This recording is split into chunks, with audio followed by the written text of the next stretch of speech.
Today we go for the new theorem.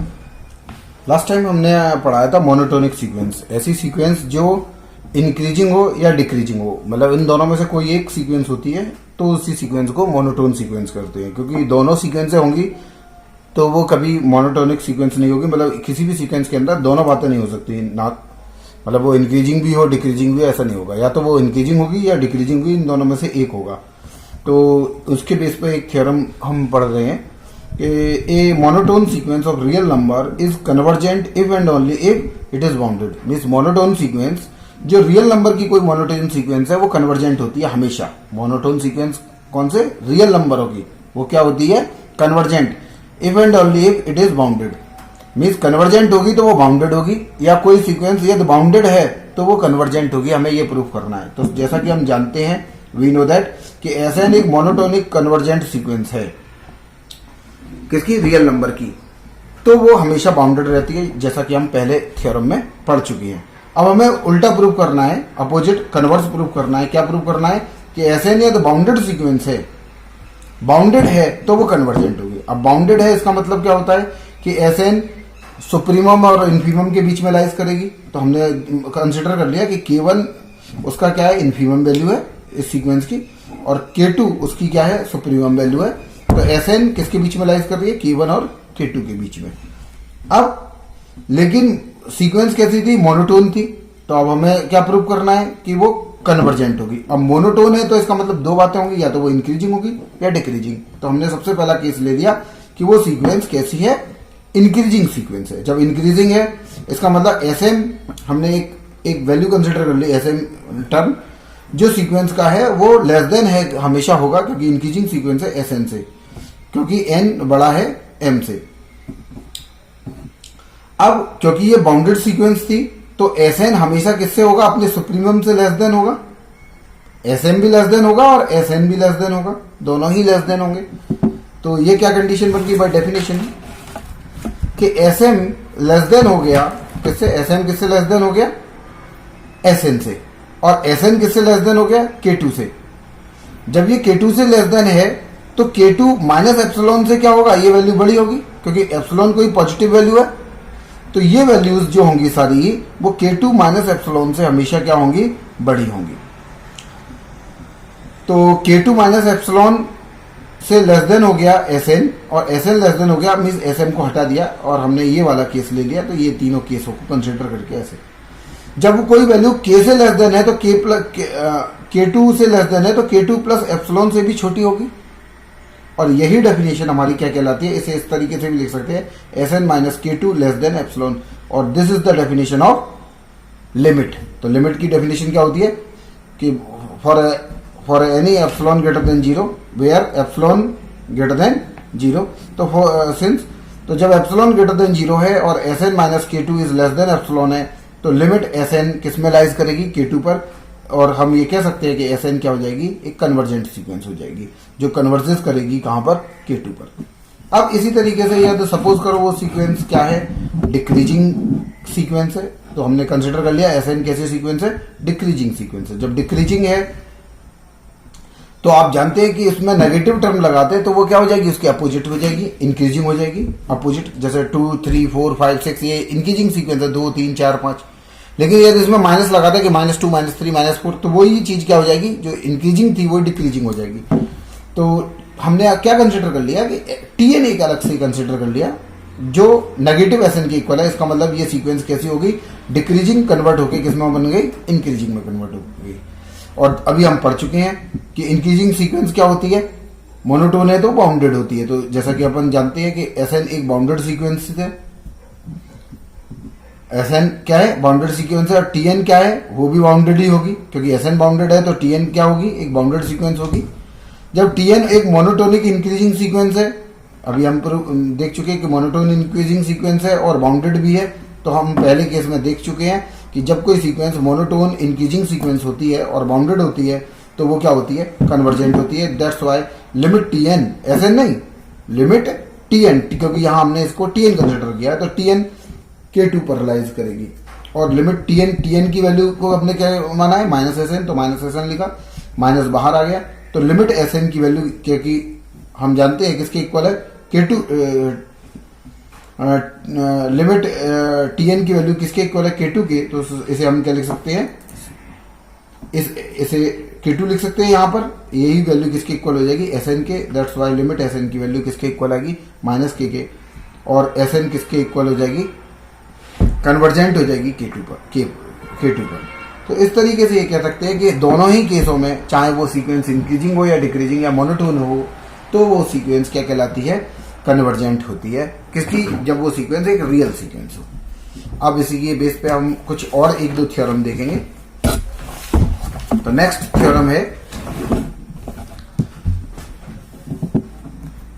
अगली theorem है कि जब कोई sequence Sn monotone increasing sequence है, मतलब मोनोटोन के साथ, मोनोटोन की मेन कंडीशन क्या है, यहां पर इंक्रीजिंग कहा गया है, और बाउंडेड एबव कंडीशन है, मतलब एक सीक्वेंस के अंदर दो कंडीशन है, एक तो मोनोटोन इंक्रीजिंग है और दूसरी कंडीशन उसके अंदर क्या है, Sn के अंदर बाउंडेड एबव है, तब ऐसी सीक्वेंस हमेशा कन्वर्जेस होती है।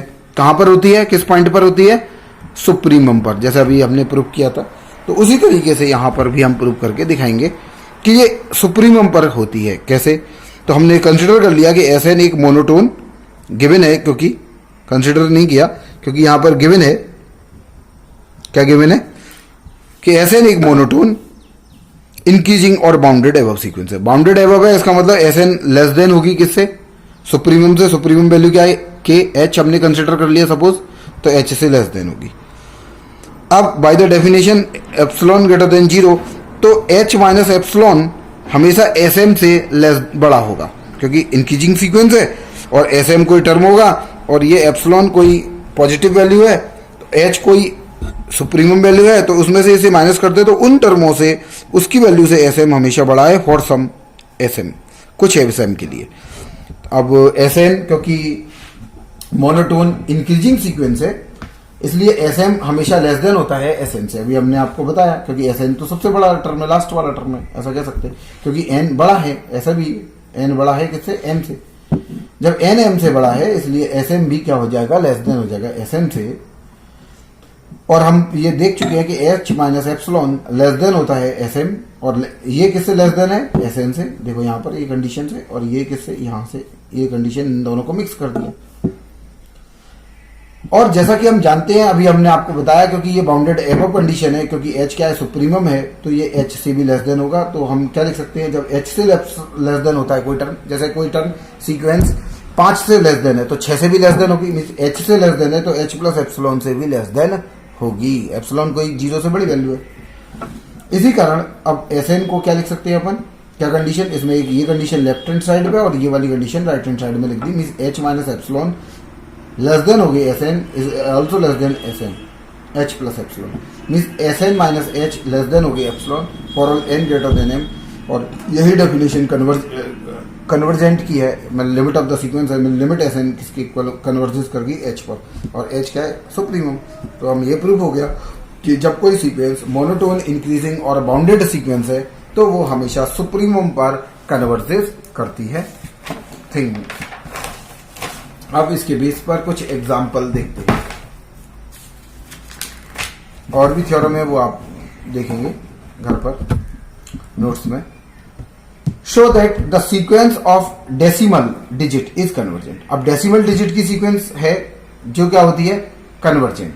तो कैसे प्रूव करें, तो डेसिमल डिजिट की सीक्वेंस होती किसे है, तो देखो उन्होंने कंसिडर कर लिया कि Sn is equal to 0, x1, x2, x3, xn, where ये xi इसे 1 2 3 को रिप्रेजेंट किया i से, xi बिलोंग्स टू, किस में बिलोंग करती है, 0 1 2 3, क्योंकि यहां पर i की वैल्यू 0 1 2 3 4 5 6 7 8। ओके, अब हमने S1 को कंसिडर कर लिया पॉइंट, क्योंकि डेसिमल है इसलिए पॉइंट x1, S2 को पॉइंट x1 x2, ऐसे S3 को x1 x2 x3। अब हमने Sn प्लस 1 में से किसको माइनस कर दिया, Sn को। अब Sn प्लस 1 मतलब ये सीक्वेंस कहां तक चलेगी, xn प्लस 1 तक, और उसमें से इसे माइनस कर देंगे तो क्या बचेगा, जैसा कि आप एग्जाम्पल से समझ सकते हैं कि जैसे कोई टर्म लिखा हुआ है 0.98756, देखिए डिक्रीजिंग में लिखा है 3 2 ऐसा, और इसमें से माइनस करें 753, तो इसमें से इसे माइनस करेंगे तो क्या मिलेगा हमको, ये सारे टर्म जीरो हो जाएंगे और लास्ट में 2 बचेगा। उसी तरीके से ये देखो माइनस किया तो पहला टर्म x1 क्या हो जाएगा 0 0, क्योंकि ये रियल नंबर की सीक्वेंस है, डिजिट है ये एक्चुअली, ये कौन है, ये ना वेरिएबल नहीं है, डिजिट है इस तरीके से। तो ये 0 आ गया, ये भी 0 हो गया, 7 में से 7 गया 0 आ गया, 5 में से 5 गया 0 आ गया, 3 में से क्या बचेगा 2 बचेगा, 0.00002। इसी तरीके से ये बचा 0.0000x, लास्ट में क्या बचेगा xn+1। और ये नंबर हमेशा 0 से क्या होगा, बड़ा होगा। जब ये नंबर 0 से बड़ा होगा तो इसका मतलब ये सीक्वेंस कैसी हो गई, इसका मतलब Sn+1 बड़ा हो गया Sn से, और यदि बड़ा हो गया तो ये सीक्वेंस क्या होगी, इंक्रीजिंग सीक्वेंस होगी। और जब हम जानते हैं कि यदि कोई सीक्वेंस मोनोटोनिक इंक्रीजिंग सीक्वेंस है और रियल नंबर की है तो वो क्या होती है, कन्वर्जेंट होती है। और बाउंडेड है ये, क्योंकि ये लेस देन है, and it is bounded sequence less than 1 and Sn is less then 1। कोई डेसिमल नंबर है और ये 1 से हमेशा क्या होगा, कोई भी डेसिमल नंबर कोई भी सीक्वेंस होगी वो 1 से हमेशा क्या होगी, छोटी होगी। h is the supremum, so Sn is bounded है above and also bounded below.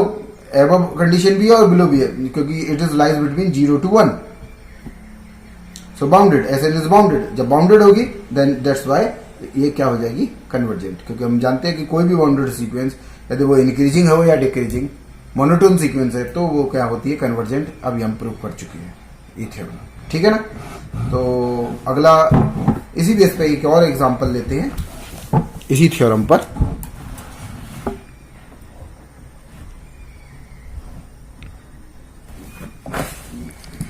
देखिए यहां पर एक और एग्जांपल है, so that the sequence Sn, और Sn क्या है सीक्वेंस, 1/(1), 1/(2), 1/(3), इस तरीके से कोई कन्वर्जेंट सीक्वेंस प्रूफ करनी है कि ये कन्वर्जेंट है।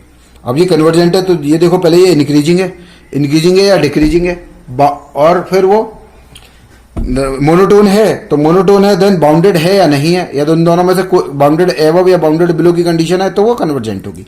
तो देखेंगे, देखिए 1/(n), जैसा कि हम जानते हैं कि 1/(n) हमेशा लेस देन होता है 1/2 की पावर n-1 से, क्योंकि n की वैल्यू आप रखेंगे 1 2 3 4, तो ये नंबर हमेशा इससे क्या होता है, लेस देन।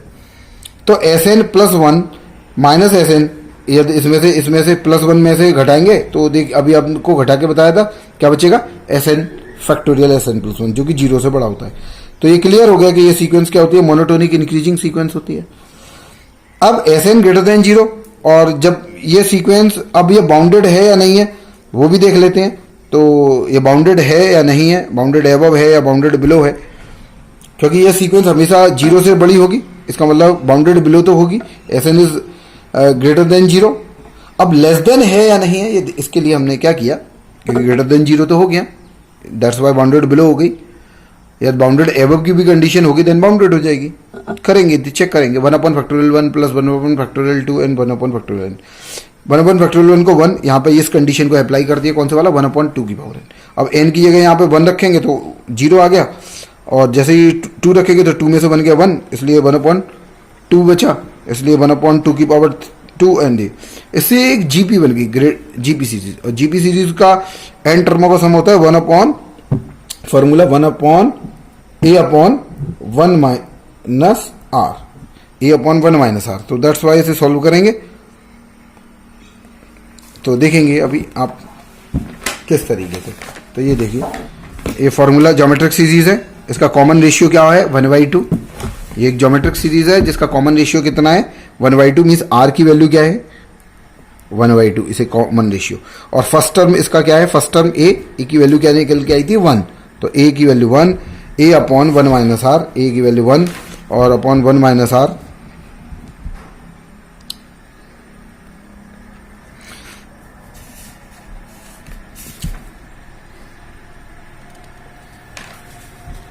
तो जैसे 1/1 - r, 1 r की वैल्यू रखेंगे 1/2, दैट्स वाई ये वैल्यू आ जाएगी। ये इन्होंने सम ज्योमेट्रिक सीरीज का कॉमन रेशियो सम निकालने का फॉर्मूला a × a और 1 - r की पावर n और होता है, ये फॉर्मूला होता है एक्चुअल पूरा, a/1 - r × 1 - r की पावर n। तो a की वैल्यू यहाँ 1 लगाई है, 1 - आर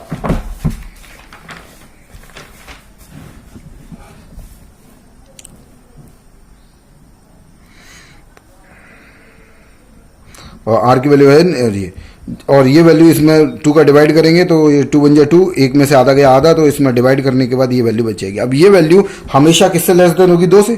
तो इसको क्या लिख सकते हैं? S N. इसका मतलब ये नंबर एस एन हमेशा 2 से लेस देन होगा। दैट्स वाई ये क्या हो जाएगी? Bounded condition, less than 2 and greater than 0। So that's why the sequence is bounded.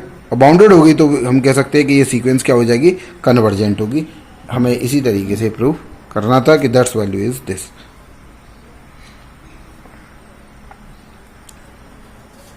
Okay, so now इसी तरीके से हमें बहुत सारे एग्जांपल ऐसे ही करने हैं। Thank you.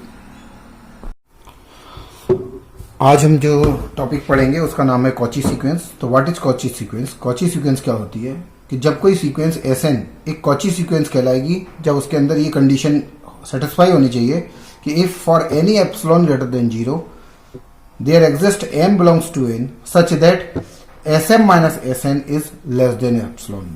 This is the most important condition. ये सबसे इंपॉर्टेंट कंडीशन है। sn minus sm, sm minus sn किससे लेस देन होना चाहिए? एप्सिलॉन से। और m और n दोनों m में बिलोंग करने चाहिए, हमेशा ग्रेटर देन होने चाहिए m से, कैपिटल M से, जो अपना कोई भी नेचुरल नंबर हो सकता है। तो यदि इस कंडीशन को फॉलो करते हैं कोई भी सीक्वेंस, तो ऐसी सीक्वेंस को अपन कॉची सीक्वेंस कहते हैं। तो अब इसके बेस पर कुछ एग्जांपल लेंगे। उससे पहले एक थ्योरम देखते हैं। Every convergent sequence of real number, यदि कोई सीक्वेंस कन्वर्जेंट है मींस उसके अंदर लिमिट एग्जिस्ट करती है या कन्वर्जेंसी की प्रॉपर्टी सेटिस्फाई होती है रियल नंबर की, तो वो हमेशा क्या होगी? कॉची होगी। तो हमने मान लिया कि सपोज एसएन एक रियल कन्वर्जेंट सीक्वेंस है। यदि वो रियल कन्वर्जेंट सीक्वेंस है इसका मतलब लिमिट एग्जिस्ट कर रही होगी। तो अब सपोज हमने मान लिया कि limit s n is equal to l, this is l, and by the definition of limit convergent कि m is greater than m for any epsilon greater than 0 then there exist a m belongs to m and small m यदि greater than m है for all, then उस समय क्या होना चाहिए कि Sn minus l की value less than epsilon by 2। ये फॉर्मूला है, डेफिनेशन है किसकी? कन्वर्जेंट की या लिमिट कन्वर्जेंसी की। और n is greater than m then Sn minus l this is all is also less than epsilon by 2। क्योंकि m भी m से बड़ा है और n भी m से बड़ा है, तो अपन कह सकते हैं कि m और n दोनों ही किससे बड़े हैं? m से बड़े हैं। m और n दोनों ही ग्रेटर देन है m से।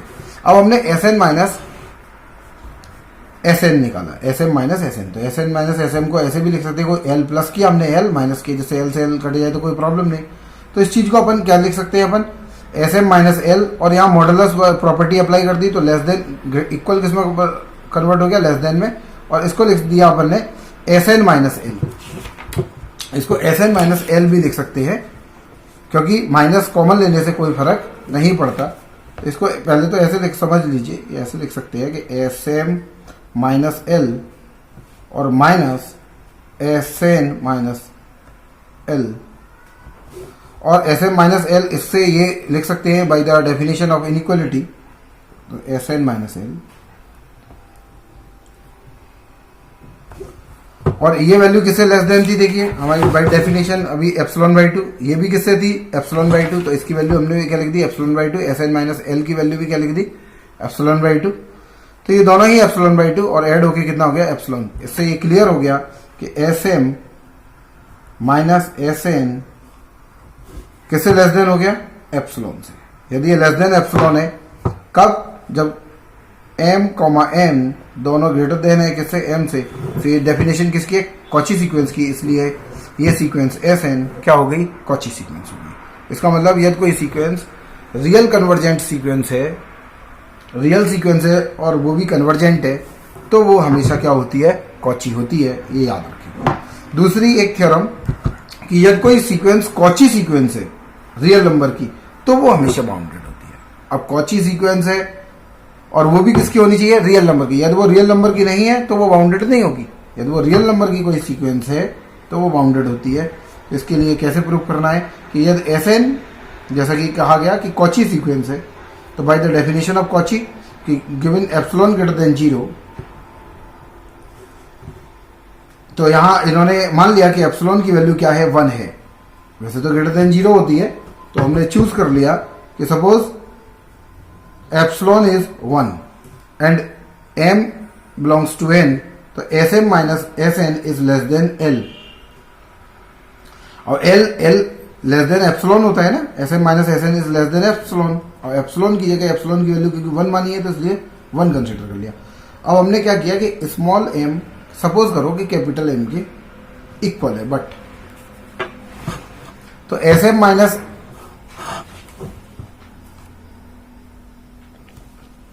sm minus sn is less than l।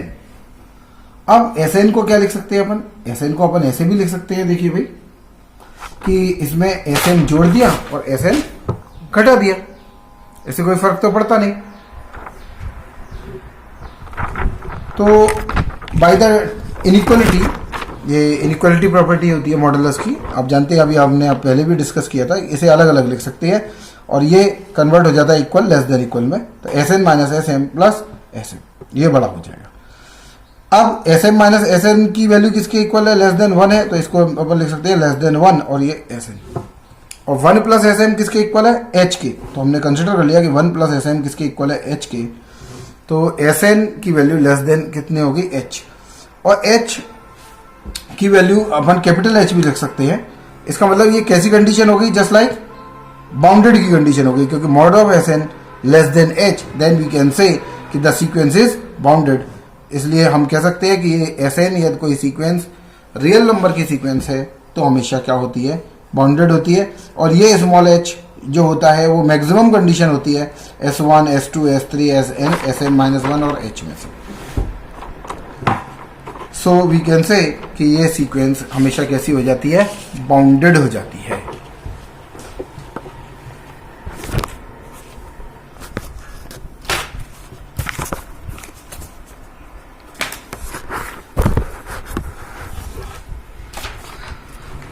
अब इसके बेस पे कुछ एग्जाम्पल देखते हैं अपन,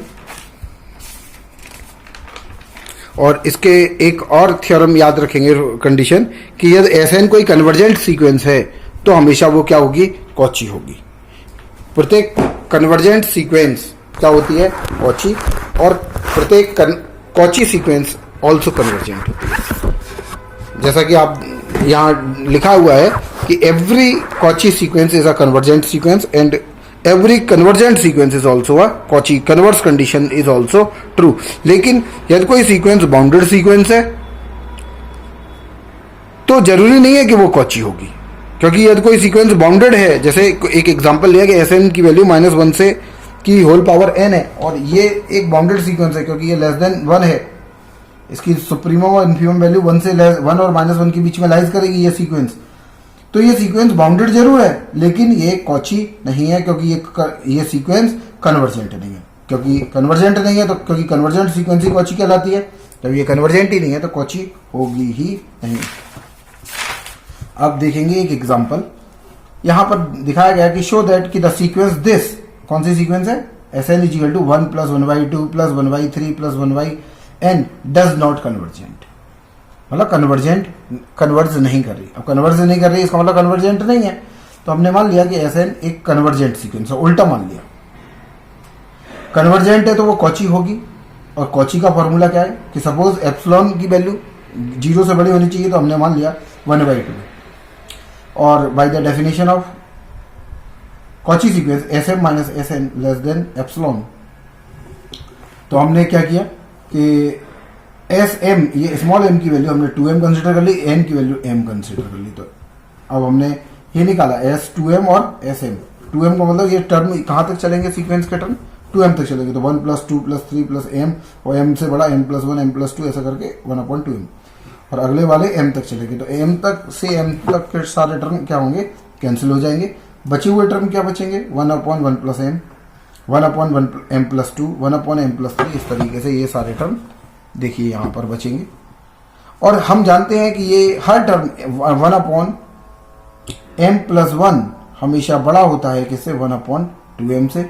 इसी तरीके से 1/m+2 भी 2m से बड़ा होगा, तो हमने अलग अलग इन सब की वैल्यू ग्रेटर देन 2m लिख दी और इन सबको ऐड किया क्योंकि ये नंबर ऑफ टर्म्स कितने होंगे m, तो m से m कैंसिल हो गया तो 1/2। इससे ये क्लियर हुआ कि ये वैल्यू ग्रेटर देन 1/2 मीन्स क्या क्लियर हमारे पास आया कि s2m माइनस sm जो आया वो ग्रेटर देन 1/2, जबकि आना क्या चाहिए था लेस देन, जबकि ये क्या आ गया ग्रेटर देन, तो ग्रेटर देन आ गया, इसका मतलब ये सीक्वेंस कॉची नहीं है। सो Sn is not Cauchy sequence.